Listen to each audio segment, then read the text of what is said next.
4 o'clock, time that has been scheduled for this special city council meeting. So we just have a few items to go through today. So we will begin with our executive session. Oh, no? Or Mr. Mayor, we have the final item on the agenda is an open meeting item, and it's not a legal issue, but if we can switch it up, then the people who are here for that item can be heard, and then they can take off. okay, because I thought that was what the executive session was for, was to discuss what was going to be on the agenda, so it's not.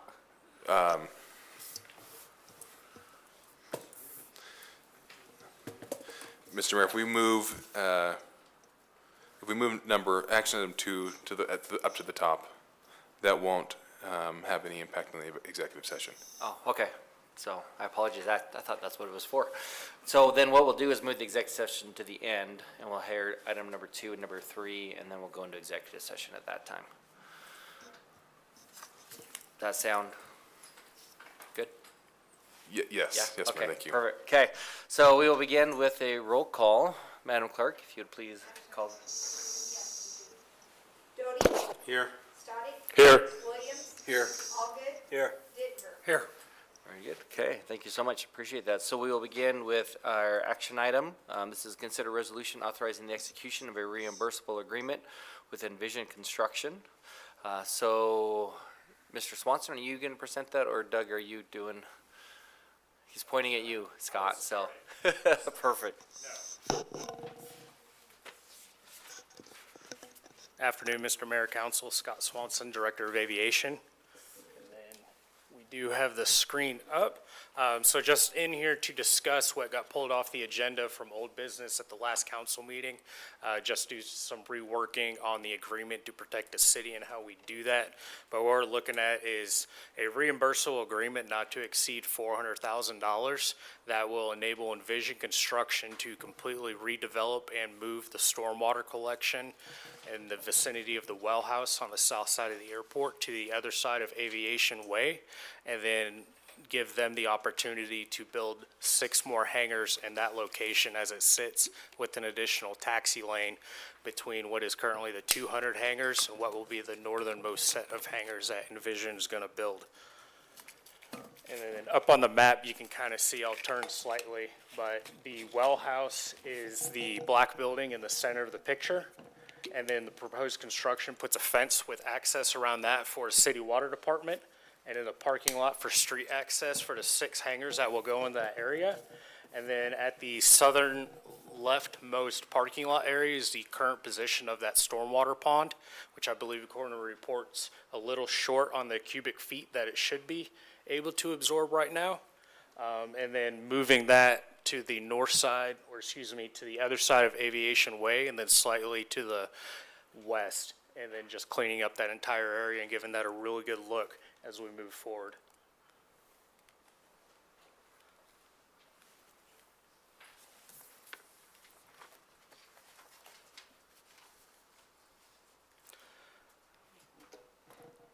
All right, so again, big overview or macro of the project area. It's just going to be to the northwest side of I-84, and then sit in between the Notice Canal and Aviation Way is the new location of that storm pond and where that's going to go in.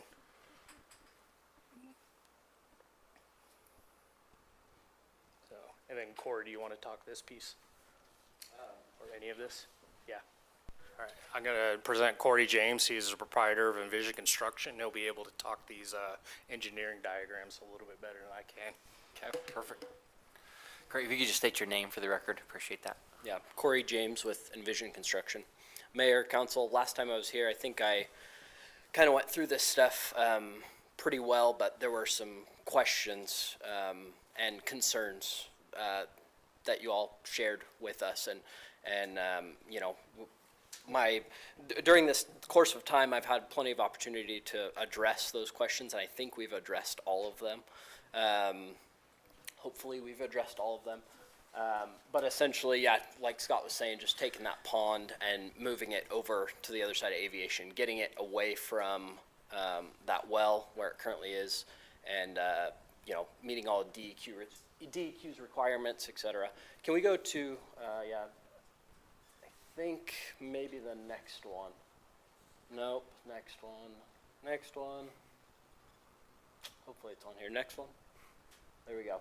This shows the current route of the stormwater pond and where it runs to. It currently runs under Aviation, under the canal, and then under 84 to ultimately dump into Indian Creek, as shown there in the blue line. I got not this exact map from the mapping department, but the one they sent is identical to this one. And you can see there, they did preface it with that may not be the exact location where it dumps into the creek, but it's very close to that spot. And by doing this, we would remove that location dumping into Indian Creek, and it would stay all on site. Therefore, I believe removing a portion of the inspection fees and the MS4 responsibility for the airport moving forward from here on out, basically. I do believe there was questions last time about the airport commission and Scott taking that to them to have them review it and get there, and that has been done. Scott could speak more to that, but that has been done. That's been cleared up, and Scott, I don't know. All right, thanks. All right, yeah, I did take this. We held an emergency meeting, and we had 5 of the 6 members of the airport commission present for that, and then feedback through email individually with that last member who was not there. And what was discussed was the actual overall result of what this is going to do for the airport is one of the board members has a hangar just north of this storm pond location and was talking about how when there's times of lots of moisture, lots of rain, he does get a little bit of groundwater or flood water up through his hangar door. This would ideally help alleviate some of that issue going on with those older hangars in that area, and then bring all of this stormwater collection up to date and moving it entirely off of the airport proper and onto the other side of Aviation Way. If there are any specific engineering questions that need to be asked or answered, Hallie Hart is here and she is fully ready and willing to answer those. Okay, very good. Thanks. Any questions? Councilor Doty. Mr. Mayor, I think one of the other topics, but I think it's probably been covered or was in the packet, is just to ensure, you were gonna check with Mr. McDonald, but Haley worked too, that to ensure that the cost of those were in conjunction with what was presented. Yes. Yeah, and we met with Corey, Rob and I did, and we went through his estimates, and we tore them apart pretty good and looked at the construction drawings and compared what was being included in the estimate versus what we thought was eligible for an MS4 project, and we came to a pretty good agreement on what the estimate looks like. The costs that he showed per square foot, per structure, those all seemed very reasonable to me. That being said, we will be continuing to work with the developer throughout construction to approve the invoices, so it's not just a blank check that we're writing to the contractor. We will be approving invoices to be approving funds to be reimbursed. Councilor Stoddick. Yeah, Mr. Mayor, the only other thing I'm still concerned about is on page 4, the responsibility of the city. Again, it says 400,000 maximum, but if it goes over that, then who pays for that? Or doesn't the job get done? So if, I've been told by the developer that if it goes over that amount, that it's the developer's responsibility to cover any cost beyond that amount as it relates to the stormwater, so. Okay, but it doesn't say that in here, though. I have it in there as not to exceed 400,000, but as far as direct verbiage putting in that developer will cover all costs to exceed $400,000, that language specifically is not in that agreement. Okay, because like, say, last time, Mr. James said, you know, he would cover it up to a certain point, and then Yeah. it doesn't become cost effective, so that's the, kind of the gray spot there is what I'm concerned about. Correct. That is a great spot. What would be the language that you would like to see in that, you know, the developer will complete said job even though costs go above $400,000? And that he would cover the cost over and above 400,000. Yeah, I mean, that's absolutely, yeah. Because last time you said that, well, if it's only a certain amount over 400,000, Yeah. you're a businessman, you have to have a payback, so. Yeah, so we again, Haley, Rob, and I, we went over costs extensively. We're this close on having the engineered plan approved. We've got some comments that we have to fix that's on there. We've had plenty of time to review costs associated, and yeah, currently as it sits, this is an email that I had typed up and I hadn't sent it over to Haley and Rob because I didn't feel it was necessary. I felt like after some of the emails that we'd gotten back and forth this morning, I don't plan on using anything less than the 400 because it is going to be tight, but we have a budgeted cost that will allow us to complete our portion of the project, the stormwater portion, and still stay within our margins, so. Okay, so, but if it runs over, you're gonna take care of it? And it will run over, yeah, and we are gonna take care of it, yeah. Okay, thank you. Councilor Williams. Thank you, Mr. Mayor. Just a reminder to everyone, the president of the advisory board, when we first broached this subject, had some concerns. Once he heard all of the details, he actually voted in favor of this and is in full agreement with this proposal. And so I want to be sure that even though he's not here to speak for himself, I can tell you what Mr. Neary communicated, and I would vouch for that. Councilor Dittenberg. Mr. Mayor, Hallie, this question is for you. I'm looking at this map right here, and I see two different lines. One is a yellow line that looks like it's extending from the current settling pond or whatever that is.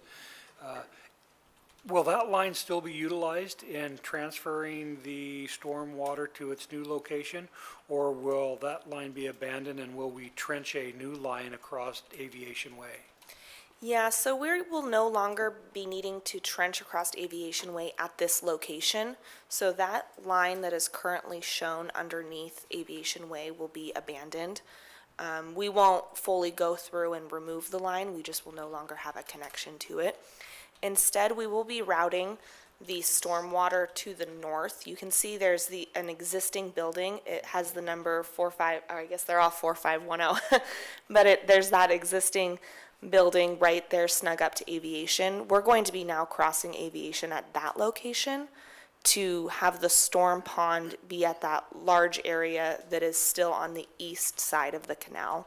So we're no longer going to be crossing the canal in order to infiltrate our stormwater back into the ground. So we will have a new location where we cross Aviation. I think that's it, thank you. So it will not be dumping into Indian Creek, correct? That is correct. the- We will have no discharge into an open body of water. Okay, excellent. Councilor Allgood. I was just following up on Councilman Dittenberg's question. So it looks like we have a pipeline running across private property between the freeway and Indian Creek. Do we have an easement there that we need to abandon or deal with? Do you know? I would have to double check any easements that we have in this location. I'm not sure off the top of my head if that private property has an easement or not. You would assume that it would, but if it does, then I'll track that down and we'll get that vacated. Thank you. Okay, any other questions? Councilor Williams? Mr. Mayor, I, at this time, would like to move that we approve resolution number 314-24, authorizing the execution of the agreement with Envision Construction in an amount not to exceed $400,000, declaring only one vendor as practical, advantageous, and reasonable to perform the work. Second. Thank you so much. So we do have a motion from Councilor Williams for approval of this resolution and a second from Councilor Dittenberg on that. So is there any discussion on that motion?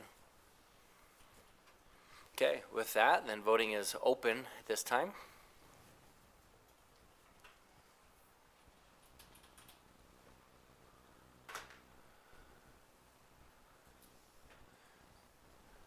And all votes are cast for those present, and so voting is closed, and that does pass unanimously. So that concludes action item number 2, so that moves us into action item number 3, and I know that we all know this one very, very well. Chief, if you could just give a really quick synopsis on where we're at on this, then we can move Thank you, forward on Mr. that. Mayor, Council, Rick Frawley, Fire Chief. I'm here in front of council today to answer any additional questions that may come up relative to the resolution that is before you today for the planning of moving forward with utilizing the old City Hall site for new Fire Station 1 and Fire Admin. And our crew has been continuing to work on the planning and next steps, and we look forward to answering any questions that may come up. Very good. Thank you so much, Chief. As you all know, we had this as a discussion item at the last council meeting. Given where there's 5 Mondays in September, I did not want to delay this anymore, as obviously the clock is ticking to get these funds spent, so we wanted to bring this forward this evening for the council's decision in that regard. So thank you so much for being here. Questions? I see Councilor Dittenber. Do you have a question? Mr. Mayor, Chief, I do have a comment and maybe a question somewhere in there that you can answer for me. And in the process of talking with people in the community, including firefighters and former firefighters, there was a strong desire that the fire department continue to be located downtown. And so I think I agree with that, but could you please answer a question for me? We have a whole north end, including the north end of Caldwell, all the way up into the Canyon Hill area, that might be underserved for the same reasons you don't want the fire department on the north side of the tracks because of the train. You now have a north end and that area that could be affected by the train from service from the other side. How does the fire department address that issue? Mr. Mayor, Councilman Dittenberg, thank you again for the question. You are correct, sir. There are areas that are difficult to serve that are on the north side of the city. And part of our plan as we look to those areas, especially when we look at areas of expansion, is increasing resources. We're slated for Station 4 because that's the area in Lake and Karcher that is fortuitous for call volume as well as for available property. But as we move forward, we're also identifying future sites for future fire stations. And as the data supports the calls, once we have the property, very similar to Farmway Village, we can then move forward with proposals for additional fire stations. We have a planning meeting actually this Wednesday that I'm going to be attending and talking to some of the developments that come into town and asking for consideration of acreage, and especially if these are developments that fit our plan. If they are areas that are underserved or difficult to serve and a development that's 40-plus acres is coming in, I have no problem in asking for consideration. And that way we can put a stake in the ground or a flag in the ground for the future. One more comment. I think as we talk about different things with regards to our city, there's kind of been this hint and this suggestion that we may have another historical district within our city, and that is the Old Town. And even though we're probably not ready to do that, our north end is still an old town, and we still got a lot of valuable residents that live in that area. And I just want to make sure that our fire department and our police department is fully aware that, you know, we expect full services to be provided there. And my decision to put it on the south side of the tracks doesn't have anything to do with anything other than the recommendation by the fire department. Any other questions or any motions? Councilor Allgood. Mr. Mayor, I move to approve Resolution 313-24, authorizing that certain real property commonly known as 4th Avenue, 403, 411, and 423 Blaine Street be used as the location for the new Fire Station 1 and fire administration facilities. Very good. Do we have a second? Second. That's a motion from Councilor Allgood and a second from Councilor Williams for approval of the resolution determining the final location for the newly constructed Fire Station 1. Any discussion on that motion? Okay, with that, voting is open. And all votes are cast. Voting is closed, and that motion passes with 4 in favor and 1 against. Is that correct, Councilor Stoddard? Okay. Thank you, Mr. Mayor, Council. Yes. Appreciate your time. Okay, you bet. Thank you so much. Okay, so that is all for the action items. We do have an executive session at this time, so I would stand for a motion to move into executive session. Please do read it as listed on the agenda. Mr. Mayor, Counselor Doty. move to convene into executive session pursuant to Idaho Code Section 74206 subsection 1F for the purpose of discussing pending litigation or where there is general public awareness of probable litigation. Okay, do we have a second? Second. Very good, so we have a motion from Counselor Doty and a second from Counselor Stodic. And we do need a vote on this, and it is up there before you at this time.